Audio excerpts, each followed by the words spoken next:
How we doing? My name is Eric Ferguson, all right, personal trainer, Kingwood, Frenchtown, New Jersey's #1 gym, BBE Fitness Center. Today I want to talk about youth training, right? Youth athletes, kids from, anywhere from like 6 up to 17 that are serious about their sports. Now here's the thing. It doesn't matter if you are, you just like to play pickup games, if you're in a rec league or if you're in a school league or anything like that. It doesn't matter. What I consider a youth athlete, right, as a kid, as a child, we automatically want to play, right? We know we want to go hang out with our friends. We want to go play. That's what kids do. That's what they're supposed to do, right?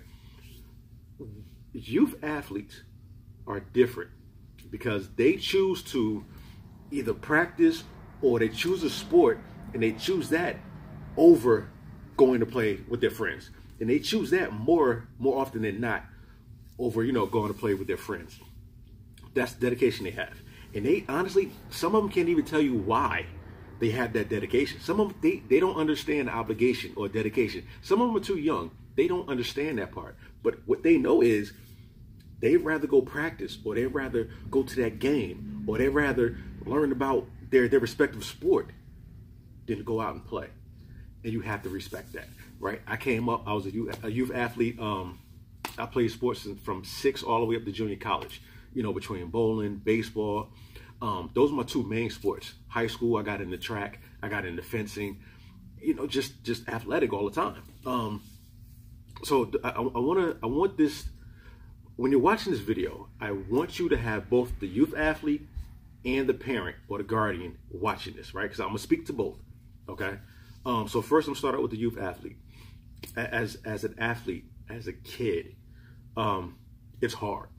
It's hard. And I'm not gonna sugarcoat this. It's hard, right? Because you have that choice. You have that choice of you want to go play, or versus you got practice tonight, right? And it might be a 1 hour, it might be a 5-hour practice, right? But that's the obligation. So we got to choose what path we want, right? Now, if you're a youth athlete, then you probably already made that choice. You're probably into that 3 to 5 day, 1 to 5 hour practice, and you're into that. That's what makes you a youth athlete, and that's fine. It is hard because you're still in school, so you have your schoolwork, right? You have all of the obligations of being a kid. Then throw on the sports on top of that. So I understand it's hard. So we have to understand that you have to want to get better, right? When you come to me, you have to want to get better, because that's what I'm gonna do, right? We're gonna work on strength, we're gonna work on explosiveness, but first we're gonna work on learning how your body works, as far as the regular body movements, right? Push-ups, abdominal movements, right? You got to learn where your strengths, your weaknesses are, and let's focus on that. Then we can get into the weights and all of that, right? We got to get you stronger to be able to perform better in your respective sport. That's what it is. You have to want that, though. Pardon me. This is not about me. This is not about your parents. This is not about the coaches. You have to want to get better at that. And you have to make that decision if you want to add this on top of everything you already have, right? You got to understand, you got to look toward, you got to think about and look towards the future. This is going to make you better in your respective sport, so you can go further in that respective sport, right? The better you get, the more confidence you have. It all goes hand in hand, right? The more confidence you have, the better you perform. I really believe in that, right? When you don't feel good about yourself, you don't perform as well, right? It makes sense. So when you come here, you have to be willing to work. I understand you're a kid. We're going to have some laughs, yes. But you got to be willing to work, right? And you have to be willing to put the work in. Mommy and daddy can't put that work in for you. I can't put that work in for you. Your coach, your teammates can't put that work in for you, right? You got to be able to do that. You got to be able to put the goals before whatever excuse you have. Another thing is, I also want you to know that you might be in a team sport, but everyone has their strengths and weaknesses. One thing I went through, as a youth athlete is you're looking at the next person, that next kid next to you. And sometimes we get drawn into, how come I can't do that? And I give you a great example. My main sport was baseball, right? From 6 all the way up to junior college, I played baseball. When I was at Little League, it was really hard for me to understand. I was a leadoff hitter. I loved being a leadoff hitter. I was always small, but I was always fast. I got that. But I had like one of my best friends. He would hit home runs all the time. Just step up to the plate, and we had a whole system. First 2 guys, me and the guy after me, we get on base. Number 3 or number 4, one of them 2 would like hit a home run. And honestly, for about 2 years, we had that on lock. We had it on lock. It was good. And I fell into that trap of, how come I can't hit a home run? I want to be able to hit home runs. I'm not good because I can't hit home runs like him. And it took me a while to get out of that. Honestly, it took me probably up to like high school to really understand that I'm a leadoff hitter. I'm small. I'm not going to hit home runs. But if I keep trying to hit home runs like the guy next to me, I'm not going to be able to be as good as I am doing what I do, because I'm trying to do what he does, right? So that's another issue with youth athletes, and I want you to get out of that, right? We're going to practice on what your strengths are. We're going to get you better at your weaknesses, right? We're going to turn them into your strengths. But at the same time, we got to kind of understand that sometimes certain things are meant for us. We're not meant to do certain things, right? So if you're a leadoff hitter, you're in a smaller stature, you're not a power hitter, then let's focus on, let me focus you on hitting in any direction that you want to. See, that's right. So that's what I did. I can hit in any direction I wanted to. I never mastered the switch hitter thing. I always wanted to, but I mastered how to hit in any direction, right? So I know if there's a guy on first, I need to get him to third. I know I got to hit opposite field as a right-hander, right? I was able to do that. Manipulate the wrist and the body and boom, right? But that's what we got to focus on, right? But and with any sport, we got to focus on the strengths and then turn the weaknesses over to the strength side and get stronger with that, right? All right, let me flip this to the parents. Let me flip this to the parents or the guardians, the people that are going to bring you to me, or bring you to any personal trainer. Let me not focus this on me, but to any personal trainer to get you better at your respective sport. So, parents and guardians, one thing I want you to understand, one of the things I want you to understand, you can't be more dedicated to bringing your youth athlete here than your youth athlete. Let's go through that. If you're more excited to bring your child to me or to his coach, y'all need to sit down and talk. If that child does not want to go to that personal trainer, maybe that personal trainer and the child just don't mix, and it happens. It happens. Nothing that the child or the personal trainer did. It's just maybe it's not a good mix, and that's fine. It happens. It happens with grown-ups. It happens. Maybe the child, the youth athlete, really is okay where they're at, and they don't want the extra. They don't want to add on that extra. Whatever the case is, you cannot be more excited to bring your child to that extra training than your child. All right? That's not fair to anybody in this situation. It's not fair to the trainer. It's not fair to the child. It's not fair to you, because you're wasting your time and your money. Right? Now, if you catch a trainer that doesn't care, he's going to keep taking your money and keep wasting that hour or that 45 minutes. With me, I'm not going to do that. I'm going to tell you right now, if I see that and it continues to happen, I will tell you, don't waste your time, don't waste your money. Right? Because it's not fair to anybody in this party. It's not. So I will let it go, right? Don't bring them back. We're not going to re-up. When they're ready to be serious about this, or if you find another trainer and that child wants to go to them, that's when you do it.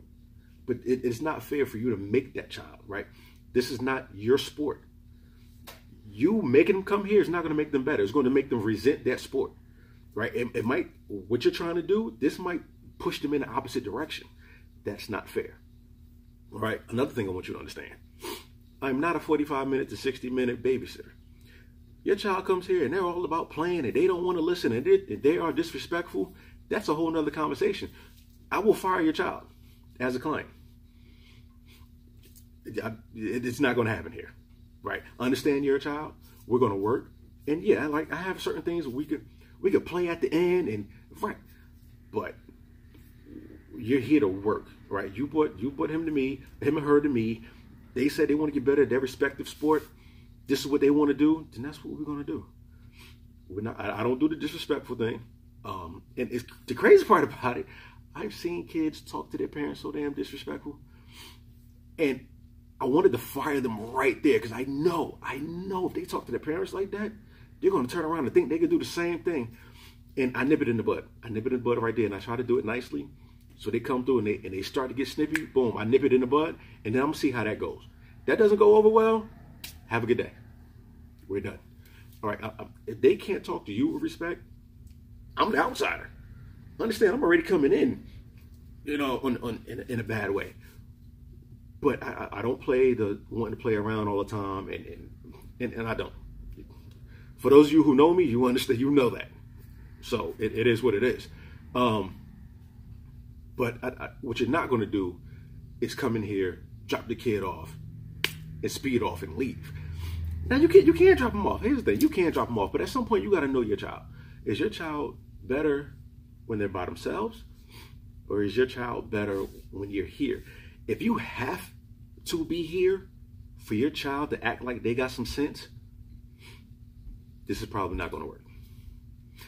And the reason I'm saying that is that if you have to be here, that probably means that child is only doing this because you're here and they really don't want to be here. You know what I'm saying? Now, if it's it might be a trust thing, right? Starting off, you don't know me, I really don't know you, don't know the child. It's a trust thing. And I get it's your child. Yeah, stay, right? You don't know me, stay, right? But, after a while, if you don't feel comfortable dropping the child off to leave and to go to the store because you know that child is not going to act the same way as if you were here, we probably need to have a conversation. And that's not me, that's with any trainer, right? I know trainers who want a lot of parents to stay. After the first month, they're like, okay, no, you got to leave because they need to focus on what that child needs. I don't do that only because I don't know how I would feel just willy-nilly dropping my kids off. So I get it. But at the same time, you got to know your child. And I go through this in a free consultation that I give before any training happens. We have to know that child. We have to understand if that child really wants to be here, he or she really wants to get better, or if they think this is a 60-minute romper room, which it is not. All right. And that's why I wanted both the youth athlete and the parent to be listening to this. I want both of y'all to hear this. And this part is for me. We don't do the disrespectful thing. My kids do not talk disrespectful to me. They don't talk disrespectful to anybody else. Anyone who knows my family, anyone who knows my kids, know that, right? Now, you don't have to do a whole yes sir thing. I don't care about that.